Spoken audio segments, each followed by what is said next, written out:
Hi friends, welcome back to our channel. ఈరోజు బూందీ గరిటె అలాగే డీప్ ఫ్రై కూడా చేయకుండా మోతిచూర్ లడ్డూలు ఎలా చేయాలో చూద్దాం.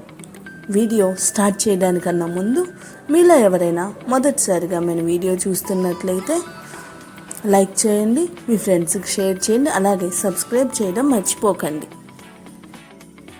నేను 1 కప్పు పచ్చిశనగపప్పును తీసుకొని 2 గంటల సేపు నానబెట్టుకొని కడిగి వాటర్ మొత్తం డ్రైన్ చేసుకొని తీసుకున్నానండి.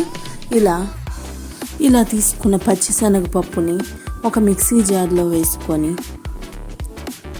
కొద్దిగా నీళ్ళు వేసుకొని 2-3 టేబుల్ స్పూన్ల వరకు నీళ్ళు వేసుకోండి. అంతకుమించి అవసరం ఉండదు. ఒకసారి బాగా మెత్తగా గ్రైండ్ చేసుకోండి. మీరు ఏ కప్పుతో అయినా తీసుకోవచ్చండి. ఇప్పుడు ఒక కడాయి పెట్టుకొని అందులో 2 టేబుల్ స్పూన్ల నెయ్యి వేసుకున్నానండి. నెయ్యి అయితే టేస్ట్ బాగుంటుంది. మీ దగ్గర నెయ్యి లేకపోతే నూనె అయినా వాడుకోవచ్చు.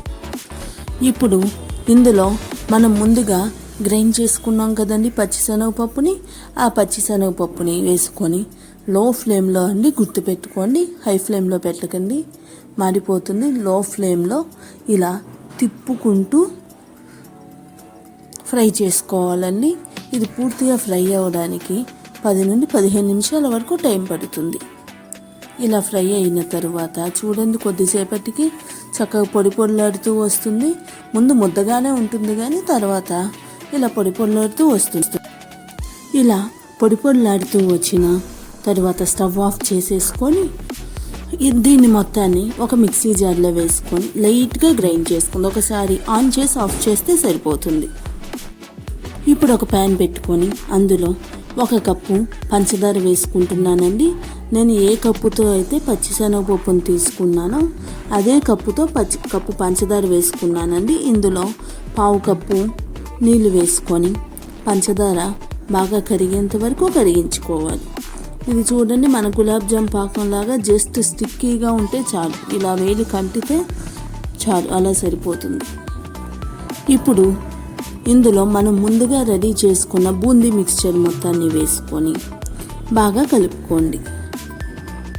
ఇలా కొద్దిసేపు కలుపుతూ ఉంటే షుగర్ సిరప్ బూందీని బాగా పీల్చుకుంటుంది. ఒక 2 నిమిషాల తర్వాత ఫైనల్గా కొంచెం యాలకుల పొడి వేసుకొని స్టవ్ ఆఫ్ చేసేసుకొని ఇంకొక ప్లేట్లోకి ట్రాన్స్ఫర్ చేసుకోండి. ఇలా ప్లేట్లోకి ట్రాన్స్ఫర్ చేసుకొని ఈ మిక్స్చరు కొంచెం గోరువెచ్చగా ఉన్నప్పుడే లడ్డూలాగా చేసుకోండి.